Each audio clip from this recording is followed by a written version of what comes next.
What's going on? It's your girl Vet Green. Oh, what's going on, y'all? What's going on? It's your girl Vet Green, and I am live on Think and Grow with Vet Green. Today, I have a very, very, very special guest, Miss Coach Bree, someone who I love and look up to so much. When I tell y'all, she helped me during the pandemic. She helped many of us. She had a Clubhouse group called Mastering Your Mindset. Some of you listening may have been invited to the group. If you have, you know what I'm talking about. Coach Bree is so awesome. She came to grab some of y'all minds today, okay? I came to let y'all know that she came to grab some of y'all minds today because that is what she does. She does it so eloquently. She held a class, just one session. And when I tell you we were in this group and it just brought us alive. Even being in the mindset group just brought us alive.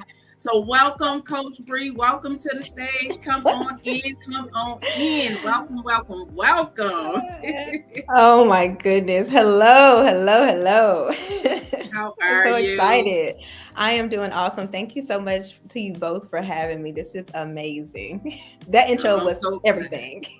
I needed to do that intro for everything. Do it for everything else. Hey, Miss Tasha, how are you? Look at my mom in here. Hey, Madre. I love it. I love it. So, Coach Bree, tell everybody, tell the listeners of Think and Grow with Vet Green who you are and also where they can find you. Oh, awesome. Okay, so I am Coach Bree. My name is Brianna. I am a certified mindset coach, everything mindset. So, triggers, limiting belief, self doubt, self sabotage. If you're feeling stuck, I'm about all of that stuff. So, ultimately, I was an Army veteran. I'm a mom, I'm a wife. I play all those. I'm a daughter, all that.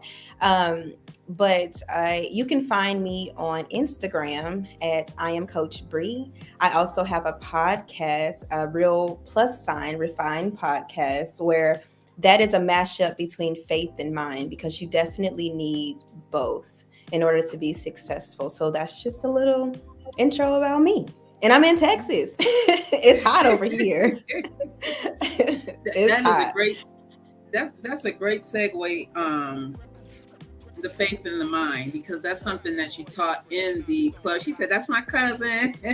Your cousin is Hey. awesome." So I love how you spoke about faith in mind because you taught that in the Mastering Your Mindset Clubhouse room that you hosted.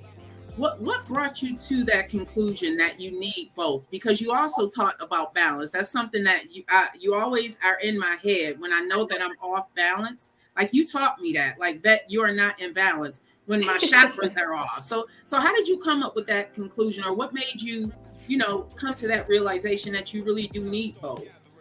So it was due to my own struggles, like with anxiety and depression and just getting beat up. I was at a very like weird place in my life where it was like I wasn't sure if I was coming or going. And when you get to a place where you're like at your lowest, the only way you can either keep going down or you can go up. I chose to get help. I will have to say, even going through a lot of the different like support groups and things like that. At first, I didn't take it serious because I was afraid that I would be judged because, oh my goodness, you're dealing with depression, you're dealing with anxiety. But it wasn't until you actually understand that you need to fight that with the truth and that it's not about what other people think. So I started to dig into my word. And then I also have a very solid support system in I'll say my battle buddy that I do the podcast with, Tiara. She's who I remember reaching out to when I was at a really weird place, and she beat me up with the word, but she gave me a realization that I needed both. But Romans 12:2 is my basis. It's my basis over my course. It's the basis over my life, because if I don't conform and transform to the standards of the world, I can be successful. I don't have to be afraid to deal with anxiety. I don't have to be afraid to deal with depression. And I can guarantee that any stronghold on my mind I can come up against. So that's why I teach people that. Because understanding that it starts in your mind first is where a lot of us don't realize that everything literally starts with the thought first. You're thinking about these things first. It's not emotion first. We think it's emotion first, but it's your thought first. And then you ride into the emotions behind it that lead to your actions and your beliefs.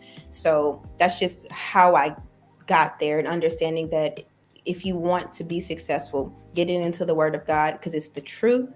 is definitely going to set you free. So, Who sorry, that was told you long-winded. that? Who told you that? Yes. No, that's what you would tell us. Who told I you? know. And then you would have to think like it's you telling you that. Yes. I don't think a lot of us realize that. Like that voice that we are hearing, that's us. Yep. That's us. Hey, that's us telling us that. So walk us through your transformation, your mind transformation, because you yourself have battled with depression and anxiety. Yes. Walk us through what that looked like for you. So I would say the first step for me was self-discovery. When you're a mom and a wife and you go through all of these motions, you have no idea who you are. If I'm being completely real, you're trapped in this identity of I'm a wife, I'm a mom, I'm a soldier, I'm a daughter, I'm a best friend. And I had to first go into self-discovery and self-reflection. What that looks like is really taking a look at you and also understanding that it's okay to start over. Once I had that grace with myself that I can start over 1, 2, 3, 4, 5, 6, 7 times, and it's okay, that was my starting point. And so that's the first step. And then what I did next was identifying the areas of my life. What area of my life am I feeling stagnant? Am I feeling stuck? What is the trigger? What are the triggers to my depression? What are the triggers to my anxiety? Because triggers are the starting point. Because a lot of time we get stuck in depression, not understanding what is getting you to that point to begin with. So once I did the self-discovery, as in one of our Clubhouse rooms, Mike would say, you cannot tame what you don't name. That has always stuck with me even before, because once you identify the areas, now you can go to war and say, these are the areas that I need to work on. And then you don't take the areas all at once. Let's be real. When you set goals, you have this really big goal, which is great, but understanding that there are steps to get to that main goal. So if my step is I want to get out of this depressive funk, or if it's something that I want to do, there's small steps that I have to take in between. So I had to then make action steps. So what are my action steps? What does that look like? Okay, today I'm going to go for a run. Today I'm going to get out of bed. I'm going to make my bed. Like take a shower. Yeah, take a shower, wash my face. Like those small amazing steps get you to that bigger goal. But I would have to say the very first start is self-reflection and self-discovery, because that very moment, that is where you're going to be in the wilderness. You're going to feel alone. I'll be completely honest. If you're serious about it, you're going to go into the wilderness, just you and God, and you're going to figure out, hey, God, show me the problem. And sometimes he's going to show you. Ooh, 3 step on my neck. What? Sometimes he's going to show you, and you have to be ready to say self said, let me get it together so I can be a better me for myself, a better me for others, for my children, for my profession. But self-discovery first, absolutely first. And it's hard when people have to look at themselves, because you can lie to the world, but you can't lie to yourself. No. And a lot of us aren't willing to face ourselves, our true selves, and admit that we aren't perfect, because we want to show up to the world as perfect. We want to be this perfect mom, this perfect wife, this perfect everything. And admitting that we have flaws or opportunities for improvement, I like to say, it's difficult. It's so difficult. Do you feel that the uncovering of yourself brought you to a new realization of who Coach Bree really is? Oh, absolutely. Because me, maybe 8 years ago, I would say probably 3 years ago. I'll say 3 years ago, because I made my biggest transition into 2020, because that was boundaries, Bree.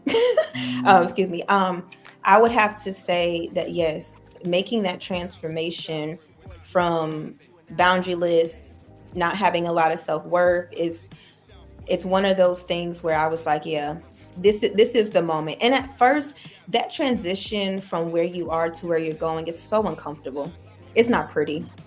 It becomes self-sabotage when you know what you have to do and you're literally doing everything you can to not get there and do it. Fighting it like a baby, fighting it like a toddler on the ground. Yeah, absolutely. And it's a fixed mindset, because let's just be honest. When you are constantly telling yourself, I can't, I won't, someone else is better than me, someone else can do it. And especially if you're rejected. Let's just talk about rejection for a second. We're going to be rejected. So whenever those doors slam in your face, whenever people leave you, or you know what, I wouldn't say when people leave you, because once you leave me, it ain't really a loss. It's a reason why you're gone. it's not a loss. It's a reason why that person or people are not in your life anymore. When you get to that space, it's easier to go back to say this is comfortable for me, so I'm going to stay here. You have it's an intentional choice. You have to fight your way through the change. Definitely fight yourself through the change and get out of the fixed mindset so you can elevate to that growth mindset. Like, how, you know what, the door closed, but it's okay.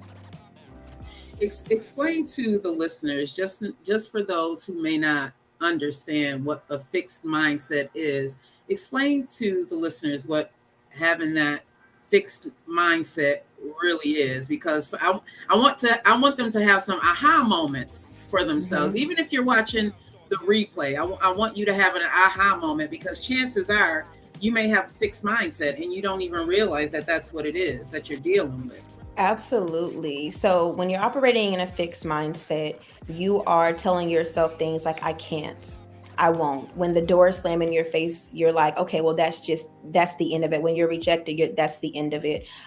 You become very uncomfortable when you have to make a change. You stay very comfortable in where you are. So when you're operating in a fixed mindset, the new things, to trying the new things, I need to be better, you're comfortable staying there. You don't have boundaries very well either. I will definitely say a person with a fixed mindset doesn't have very many boundaries. And the other thing that I found with the fixed mindset too is that people tend to shy away from any major changes, any major transitions. You're kind of just finding you are probably, if you have a fixed mindset, you're probably in a place where you are very stagnant and stuck.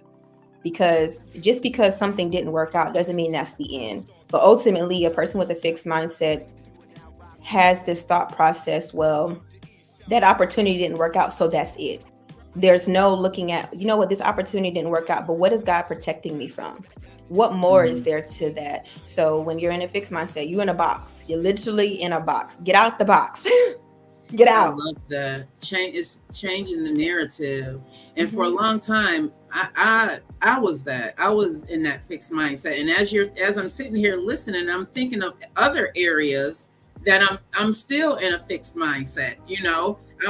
As you're sitting here talking, I'm like, damn, girl, like, man, you still got some stuff that you really got to work on, because it's so many layers that I am uncovering of myself, and I welcome it. And it doesn't feel good sometimes. Sometimes I do want to revert back to that old person, and then I have to knock myself in the head and be like, girl, you didn't came too far from that place. Like, you can't go back there. You're way from there. Like, that's 2000 and something. That's 2010. You are way from there. So you need to continue down that path. But that path, Coach Reed, that path is scary because we don't know what that looks like.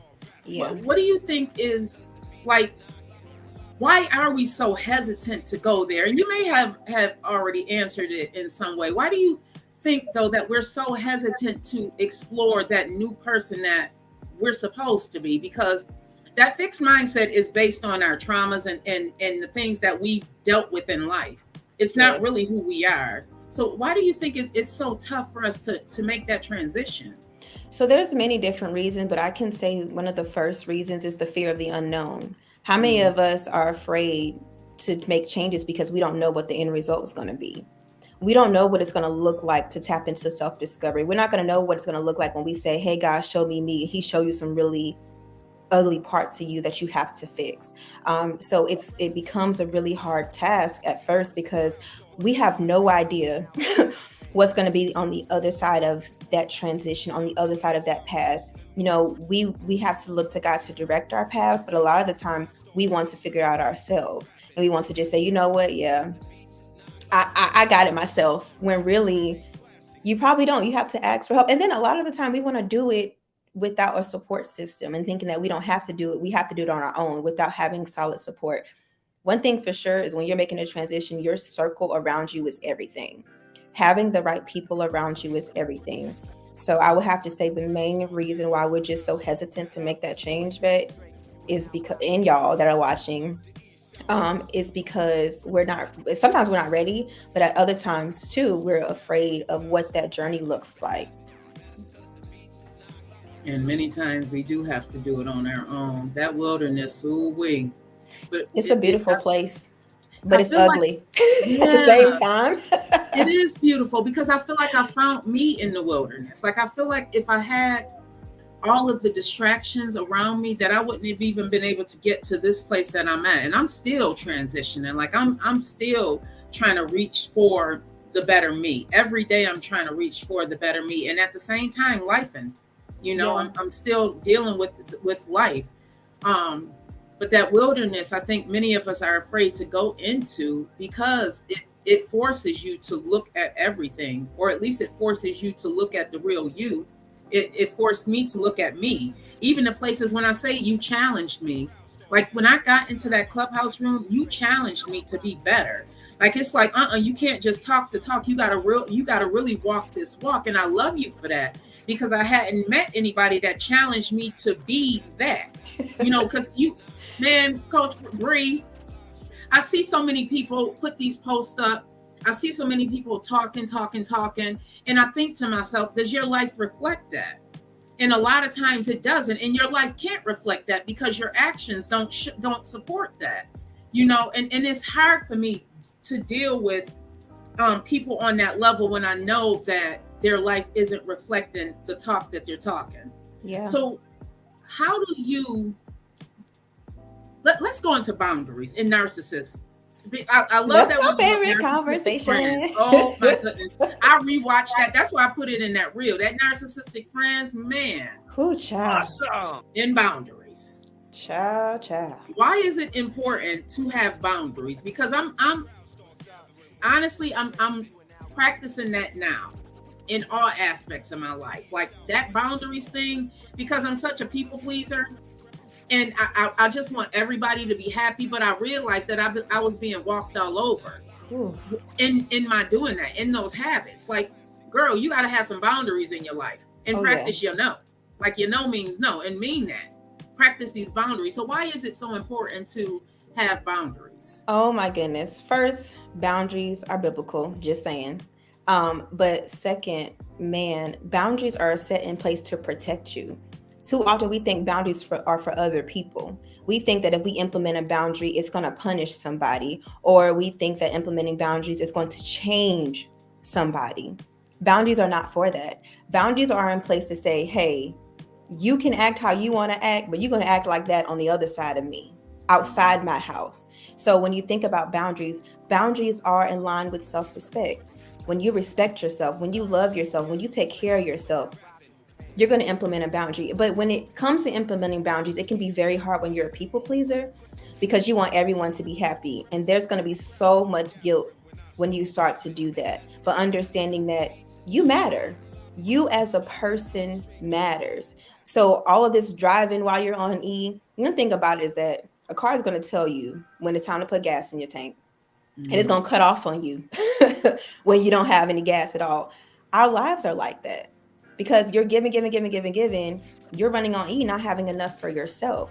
So boundaries are for self. Boundaries are not about other people. And if we begin to understand that God, the book Boundaries by Dr. Henry Cloud is so good, because that puts in perspective that I can still be a good person. I can still have the biggest heart ever, but I can have limits set in place that says, this time is for me, and you can act that way for you, and not feel like I'm not a good person anymore, not feel like I can't help anybody. So you find yourself giving to others more than you're giving to yourself. A lot of the time, we're saying yes to others while saying no to ourselves. It's way too often, every single yes is now a no. And it's not just about money. Boundaries is not just about money. It's about your time. It's about your energy, your peace. How many of y'all are literally living a life with no peace because you want to give to everybody else, or you want to be on the phone with everybody else, getting their drama and being overpowered by that? And even with, toxic friends, emotional vampires. How many of y'all are on the phone tired after having a conversation? Have boundaries with your time. And one thing you want to start doing is figuring out what areas of your life do you need boundaries. What areas of your life is it, hey, I need to start putting a boundary in place because I'm tired in this area. Workplace boundaries is something I had to literally start implementing, because I would run myself dry. I can do it, I got it. And then I get home and I'm just super depleted. nothing left for my family or me. So Yeah. boundaries are about you. It's about you. And it's changed my life. It will change your life once you understand that I can have boundaries and love people. I can have boundaries, and boundaries is about self-care. I care for me. And look, I know that was long. I'm sorry. I be No, I'm passionate about loving it. You see, boundaries. I'm soaking it all in. I am soaking it. I needed this.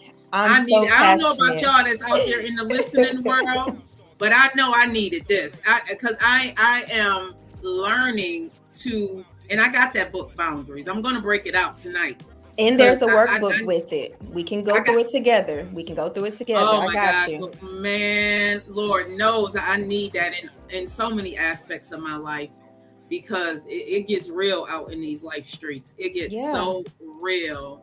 So talk to me about these narcissistic friends and people that will come on. Man, protecting your peace is so important, because I realize that when I am not protective of my peace, the drama that other people have inside of them comes over to me, you know, and it can be anything and anybody. Like I realizing, like, I am such an absorber, and it's probably because I'm an empath also. Like I can absorb that energy, and before you know it, I'm just angry and sad and mad and all types of energy just going through my body. And it's like, now I'm depleted and I don't want to do anything but lay on my couch and have the television on, but not even watching it. It's just, it's so depleting. So talk to us about what a narcissist is, some of the signs, and why we should be aware of that type of person. And so, it can be a man or a woman. Yes, I was just going to say, so a narcissist is definitely a personality disorder, if I can get my words out. And narcissists have this grandiose sense of self. They think the world revolves around them. They're very entitled. They will gaslight you from A to Z. But one of the first signs of a narcissist is love bombing. When you're dealing with a narcissist, and when I say love bombing, they come in, I'm gonna marry you today. You're gonna be my wife. You're gonna be my husband. You're my best friend. As soon as y'all just meet, they woo you. Narcissists are very charming people, whether it be a man, a woman, or a friend. They come in with this. I wouldn't say early on. Narcissists, they do this sneak attack thing. You're not going to see a narcissist as soon as they get into your life. Now, some people, when you're aware, you will very much see. But when people come into your life, especially if you're in a vulnerable state and they're saying all the right things, they're hitting all the marks, they're checking all the blocks, you're not going to see that they're a narcissist at first. It's going to take some time before they show you who they really are. Because one thing about a narcissist, they're going to unintentionally show you who they are. The layers of the onion is going to start peeling back, and they're going to smell bad. It's going to start to peel back, and you're going to begin to see who they are. But they live in a fantasy world. Narcissists live in a fantasy world, and one thing they're going to do is they're going to lie. And if you catch them and they lie, they're going to cry.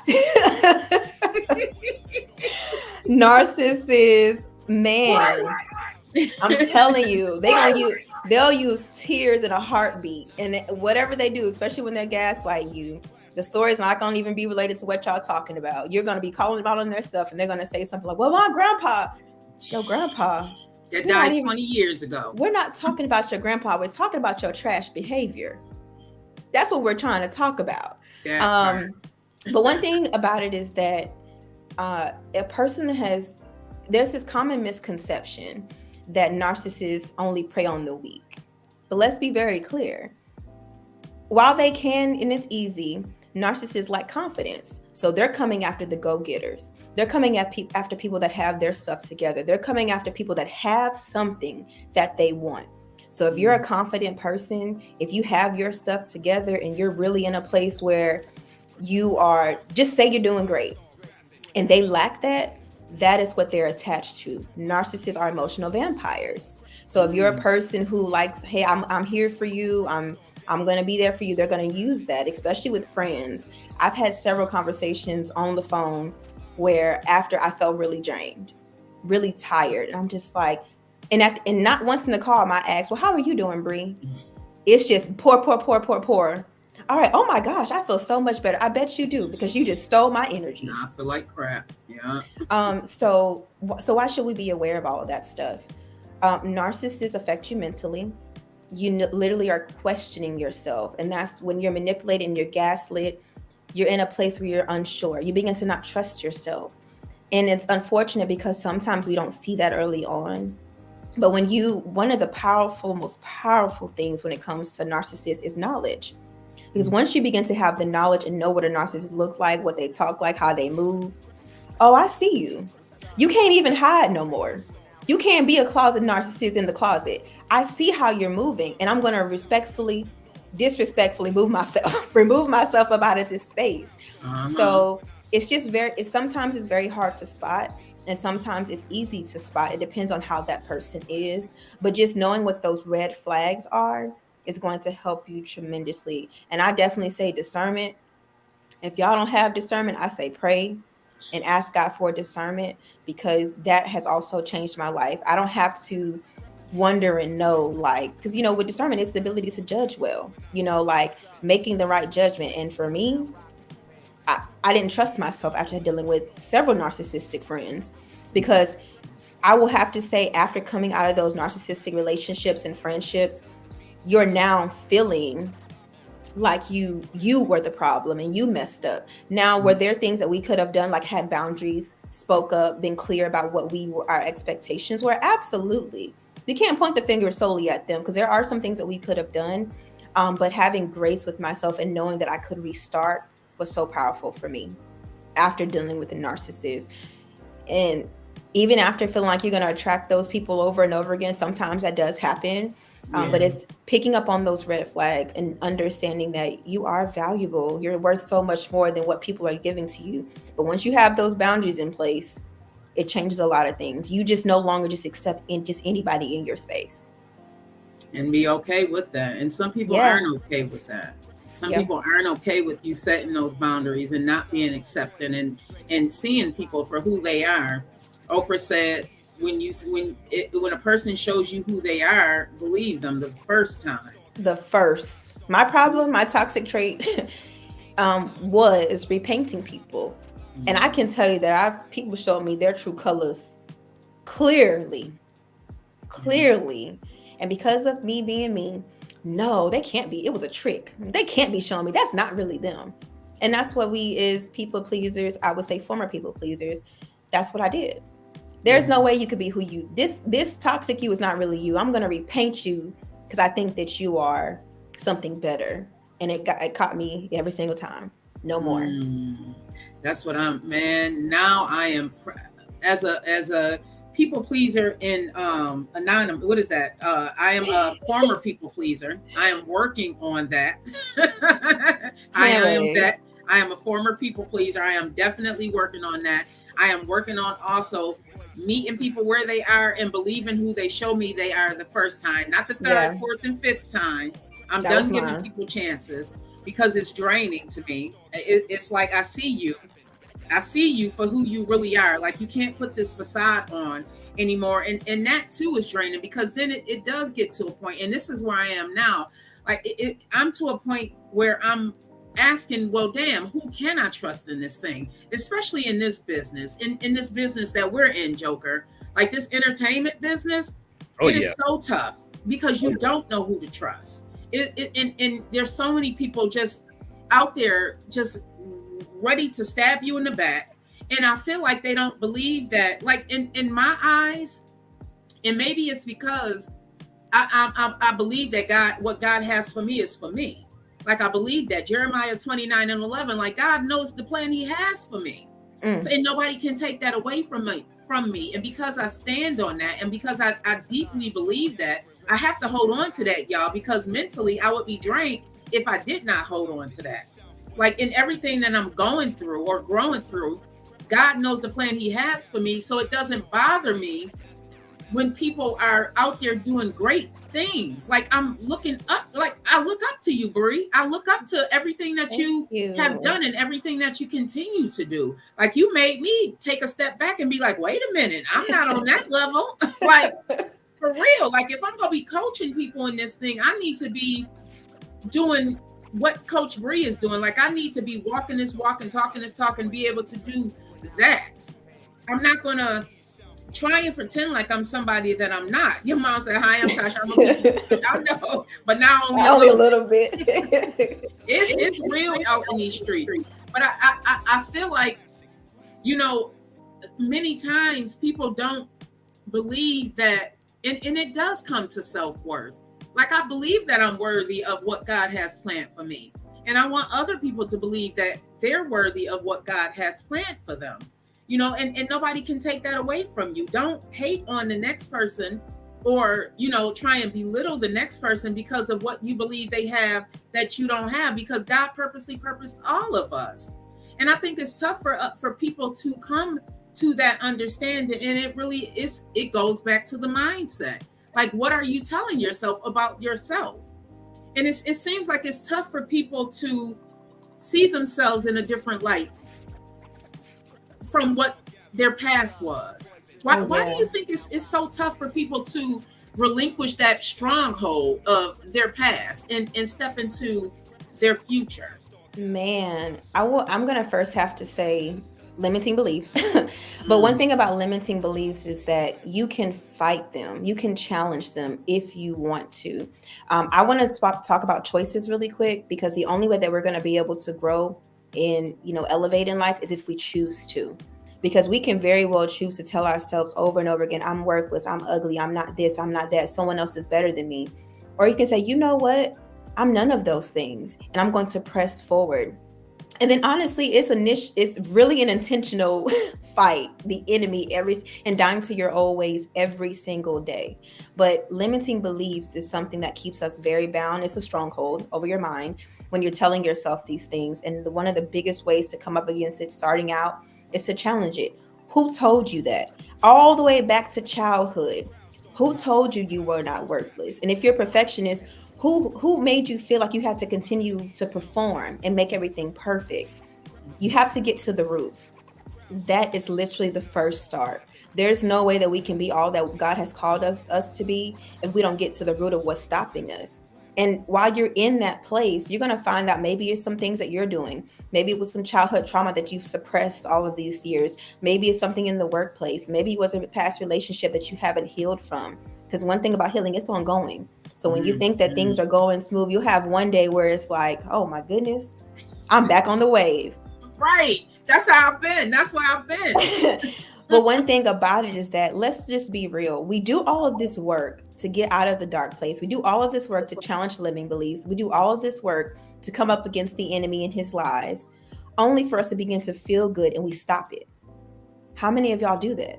You stop taking yourself out on dates. You stop talking to people. You literally isolate and withdraw because you're like, I'm good. And you become idle. An idle mind is a dangerous place. You stop doing everything. And that's when the enemy creeps in, tiptoeing, like, you know what, now I got you. Because you're not in your word anymore. You're not praying anymore. You're not surrounding yourself with the right people anymore. You're not doing these things that you're supposed to be doing. You're not journaling. You're not doing nothing. So now I'm going to come attack you because you're not doing anything. This is the perfect opportunity for me to come sneak up on you and hit you with the 1-2 because you're not doing anything. So it's so hard for us to even push past it because sometimes we don't make the sound decision to say, I am going to fight. You're going to have to be a fighter these days because we're not fighting against flesh and blood. Let me tell y'all that. That ain't the fight.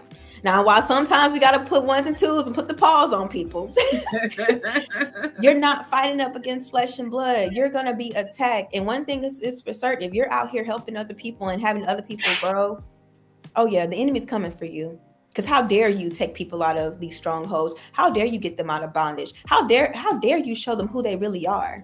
How dare you? So I'm going to come attack you now because you're helping others.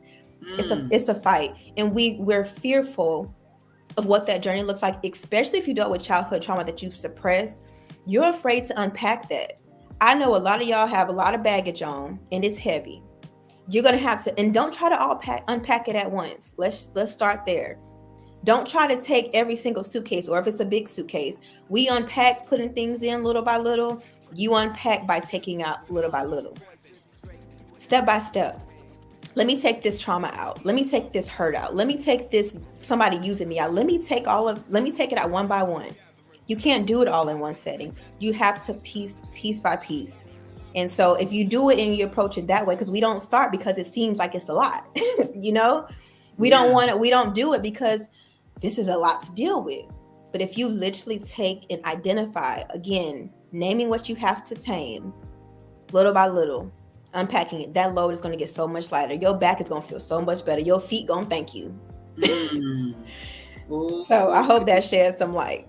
Heck yeah, I just had to press the reset button July 1st because and I went back to listening to the motivational videos and songs like I did in 2018 when I started this process, because that's exactly what happened. Like I'm sitting here listening to you and it's like, damn, that's exactly what happened, Bree. That's exactly I got complacent thinking I was good. Like, oh girl, you good. You got this going on. You got that going on. Like you see the results of your hard work, but did that enemy sneak up on me? Got the black eyes. Like, man, he snuck up on me. And I'm like, okay, I got to press the reset button because something ain't clicking up in here. Like this don't feel right. Like I see the results of what I've been doing. Like I can honestly measure what I've been doing, but something is going wrong. Like I'm attracting the wrong things into the wrong elements in my life. And so I pressed the reset button. Yes. I'm starting over again. And can I add to that? The enemy invites us to trouble. I don't think we realize that.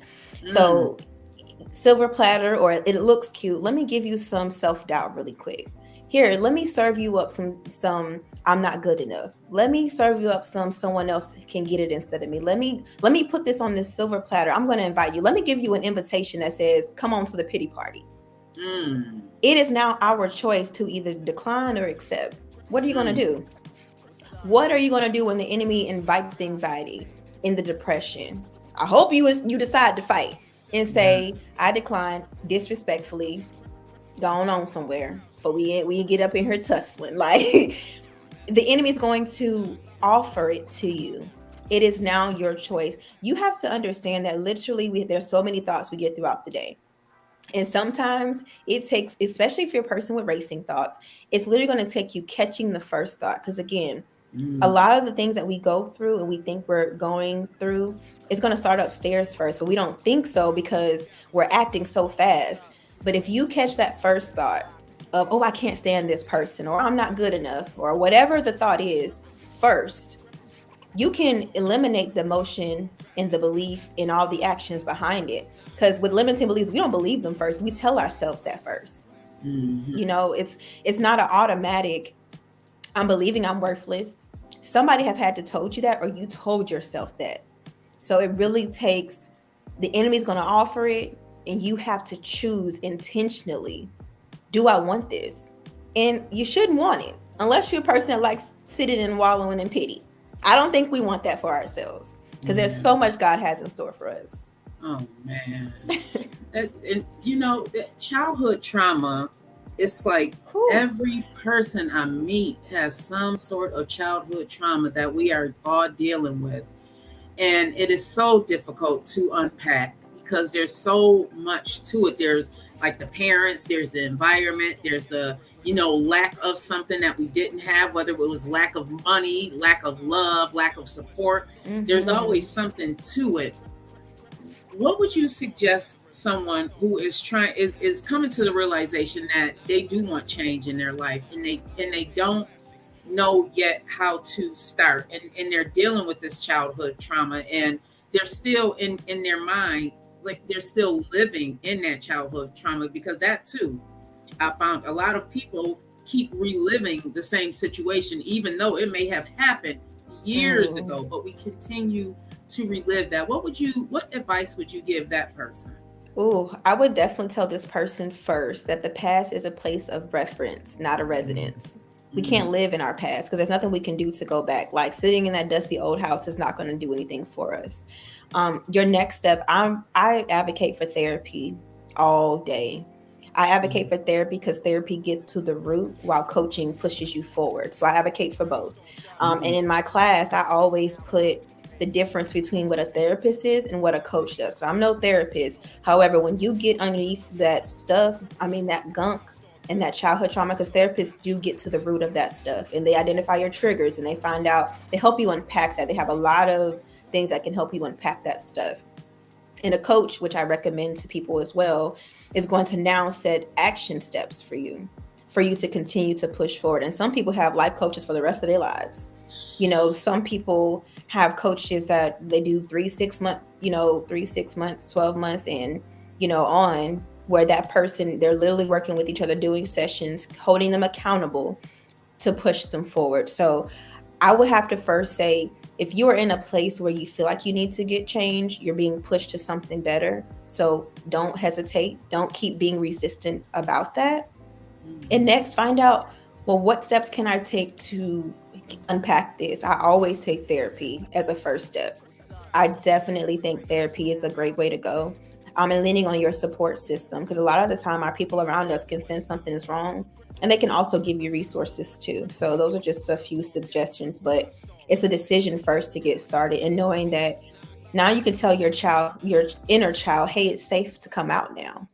You're safe now. The love you didn't have, any molestation, anything that you dealt with, you're safe now. So come out. The inner child is still there, because the inner child, we never dealt with making our inner child feel safe. In that position that we were in, we didn't feel safe in that environment. We didn't feel loved. We didn't feel supported.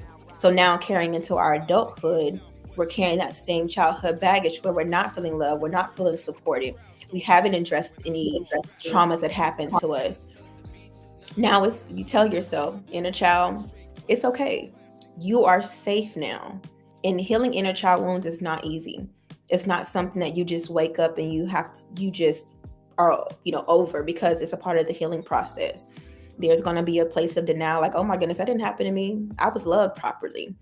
Where you're just like, I'm good. And you're going to suppress it, fight it.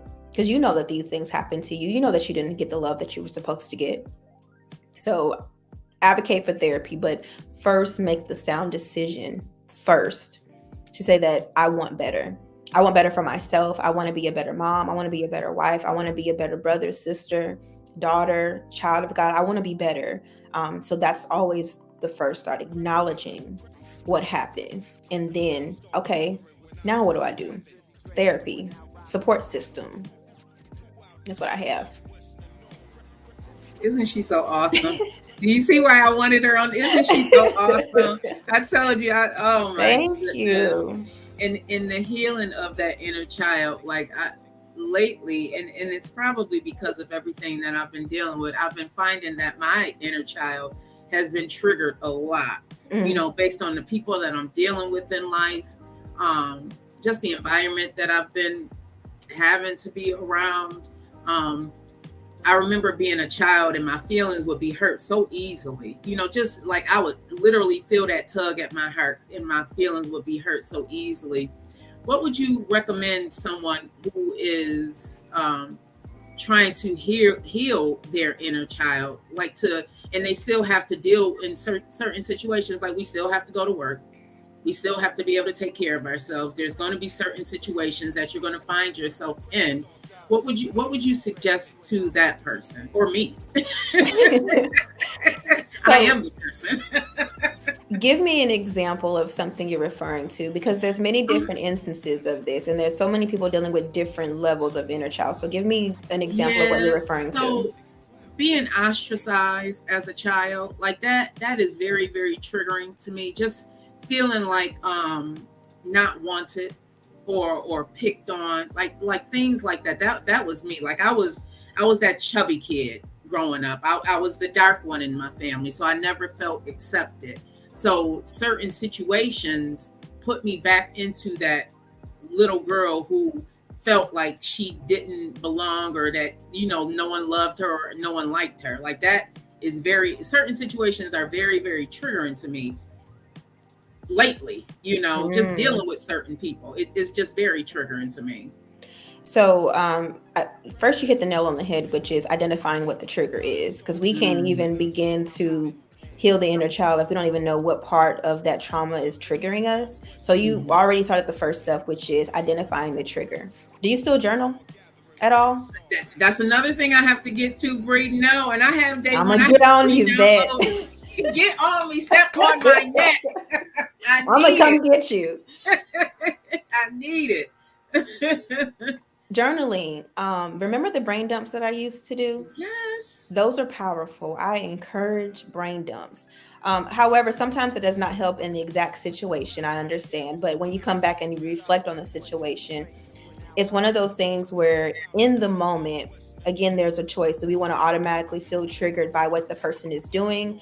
Because if you are in a place where you can be in the moment as opposed to going back to the childhood, it makes a difference. So practicing mindfulness where it's like, I'm centered, I'm here.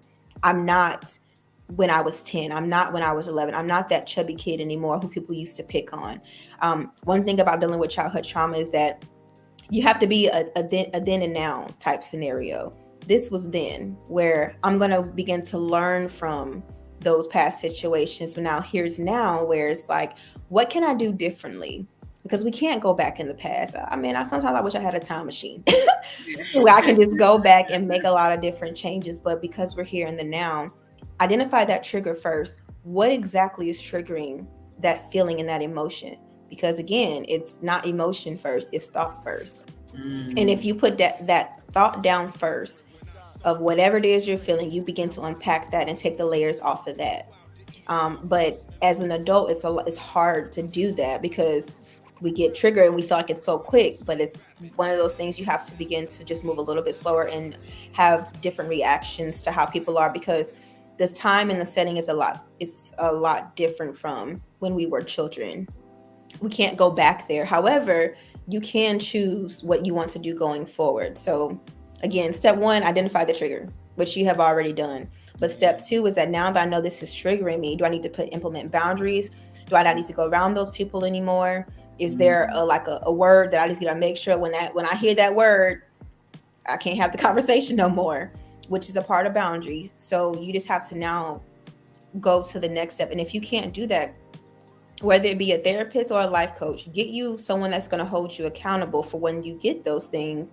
Get them on the main line. And it's not becoming, dependent on that therapist or dependent on that life coach, because they're going to give you some tools. And now you and everybody else has to be responsible for applying those steps to your life, because we get all these tools and all these weapons and we just don't use them. Yeah. And then we're sitting wondering why nothing's changing. It's because we're not taking the steps to change it. So we just have to begin to take intentional steps.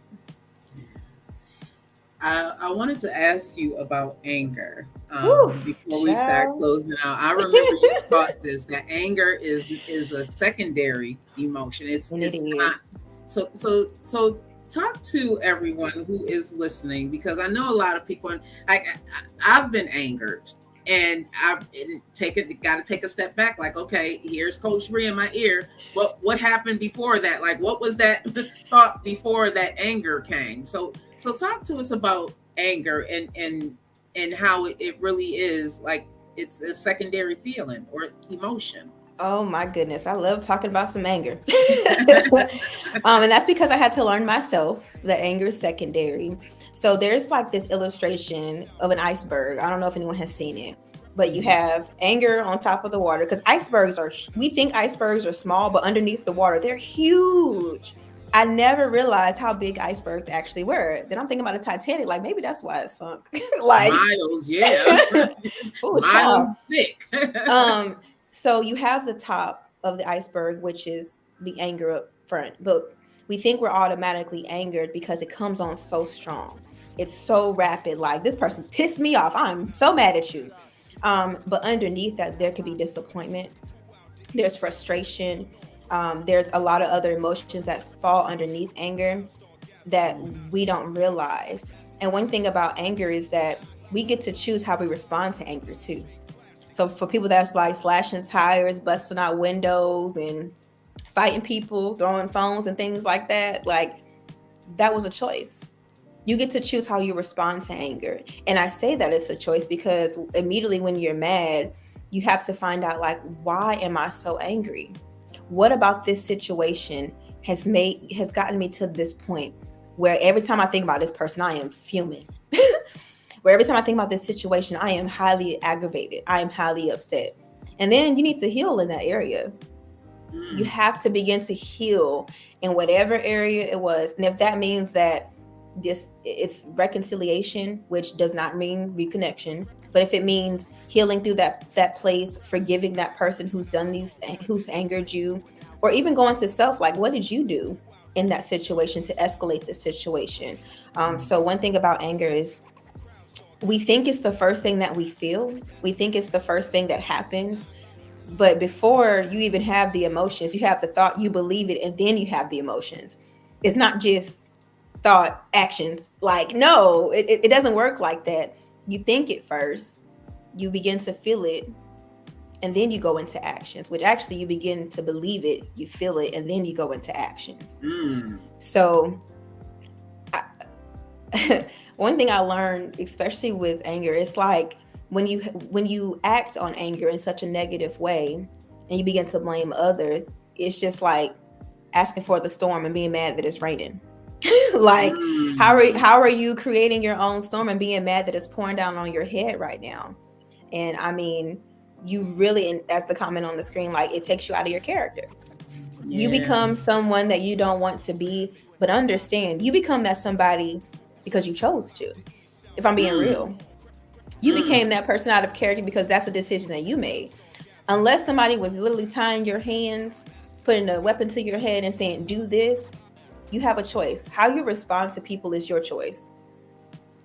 And what you do after that is your choice. Man, once I realized I have a choice, baby, what? I have a choice to cut you off too. See, that's where I'm at. Tasha said, I get mad, but I am very slow to anger. Yes. Yeah. See, that's where I am. But I and don't. That's a choice. Yeah. And I don't like that I am triggered. I don't that's like the first time you ever hearing that. Say that again, that's my first time ever hearing that. I've been in 13. This number is not exaggerated. I've been in 13 anger management classes in my life. I never heard that. Wow. Did you have any questions? Did it help? I hope that helped, Joker. It did help because when I get angry, it is a choice because it does make sense because I'm premeditating. Oh, you know what I'm saying? I'm premeditating on some things, especially in my past when I was real young, when I was really off the wall. I'm talking about 98 Franklin. When I used to react so quick, and then when I react, I pick and choose what I want to do. I pick and choose if I want to hit him in his mouth. I'm gonna pick and choose to break that window. Oh yeah. Pick and choose to, you know what I mean? I pick what I want to do. Is it between hitting him or hitting the window? What's it gonna be? Choice. Yeah. Oh yeah. Really do. I never heard that. Out of all these years being in anger management through the court system, nobody never said that in the anger management class. Nobody. You know what? Crazy. I think it's too real. That's why they didn't say it. Because when you think about it, when you're in these anger management, whatever it is, and you have to tell someone that you chose that, it's going to make them really upset. It's going to make someone really upset to say, I didn't choose that. They made me do it. Somebody made you do what? Yeah. Nobody made me do it. And I think sometimes it's too real. And maybe that's why they don't say, I don't know. But I teach it, I swear by it, and I just have to be mindful. Once I learned, even having a boundaryless life, that was a choice for me. I chose for people to use me the way that they use me. And then I also chose to say, all right, you can play, whatever games you want to play, but play it on the other side of me. Not here.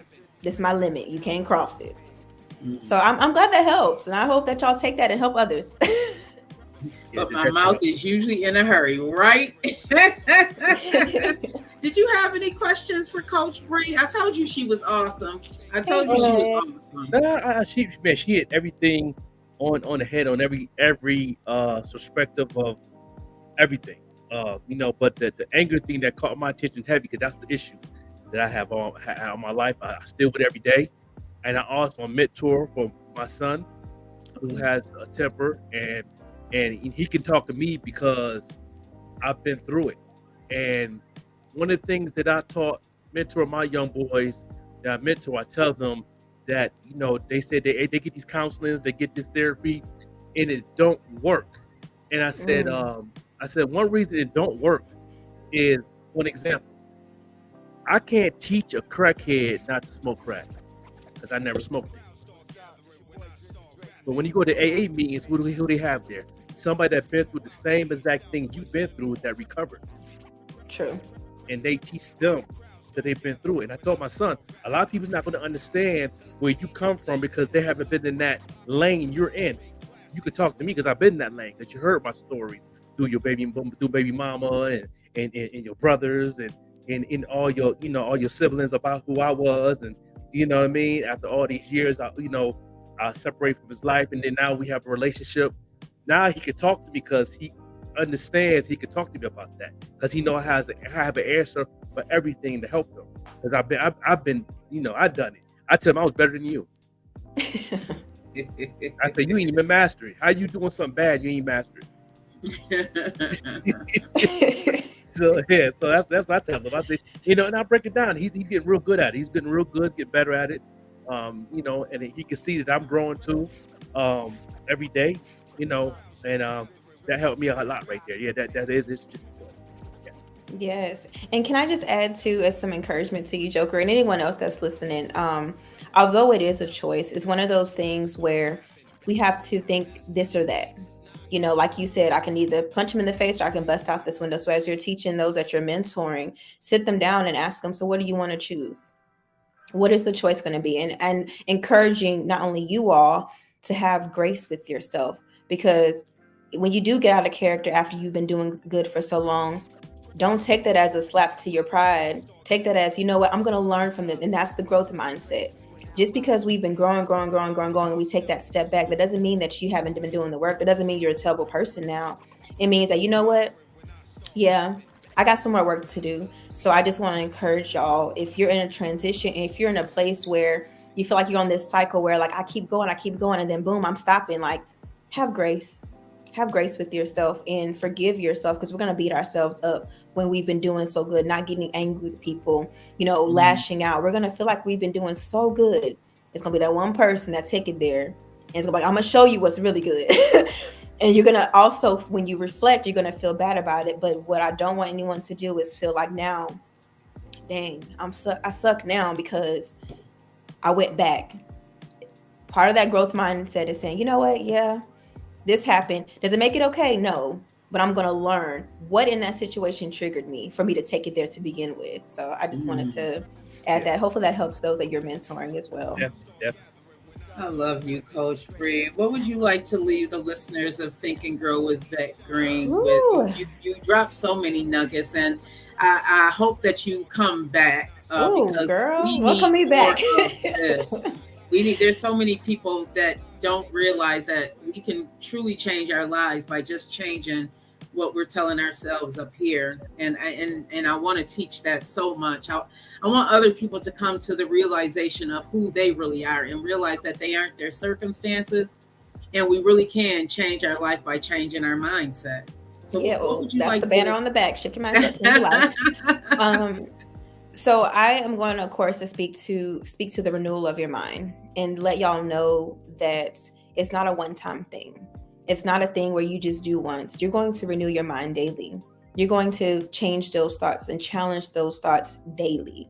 It's not going to be just, I did it today, I can't do it tomorrow. If you're in a place of healing, because healing is ongoing, you're going to have to continue doing that work, because when you become idle, the enemy's going to come in like, well, since you're not doing the work, I got something for you.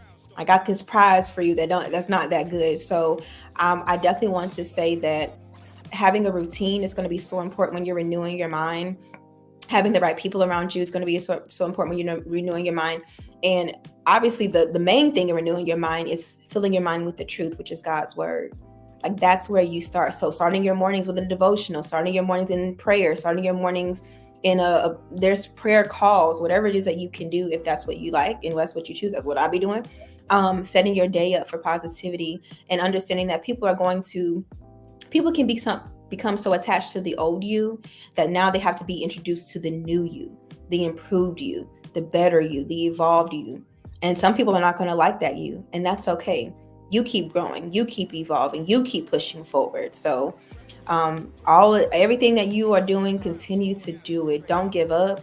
Don't stop pushing forward. Don't stop asking God about it. Don't stop discovering yourself, because as we grow, there's going to be things about ourselves that we learn. So I leave out with the encouragement to just keep going and to be intentional about keep going, because some days you're not going to feel like it. Some days depression is going to creep up and now you have to fight. Like put the boxing gloves on and say, look, depression, I've had enough. I'm good on you. Sharice used to say, it's either me or her. It's either me or her. So I hope that you've asked so many great questions, and thank you for having me. I would love to come back. Thank you both. Definitely going to be back. Let everybody know where they can find you, Coach Bree. Yeah. And Coach Bree says she is going to be opening up her coaching sessions again. Do not beat me to the listen. I'm going to be the first one on the doggone sign up list. I'm telling you. Come on, and I'm so excited. But yes, you can find me on Instagram at I am Coach Bree. And I also have a podcast that is the mashup between faith and mindset, which is Real + Refined Podcast. So that's on Apple Podcasts, that's on Spotify, and we'll also be on YouTube now too. So catch us there. And thank you again. I hope that y'all gained some good old nuggets from this conversation, because it was great. Definitely. Thank you so much, Coach Bree. I loved every minute of it. I felt like we were back in the Mastering Your Mindset Clubhouse group. Clubhouse has not been the same since you got up off of there, Coach Bree. I appreciate you so much and everything that you bring. Coach Bree is definitely going to be back, because I don't know about y'all, but I need to renew this quite frequently. Okay. The enemy's been working against me so bad, just coming up against me, trying to tell me that I'm not who God told me I am. Okay, but I'm defeating that.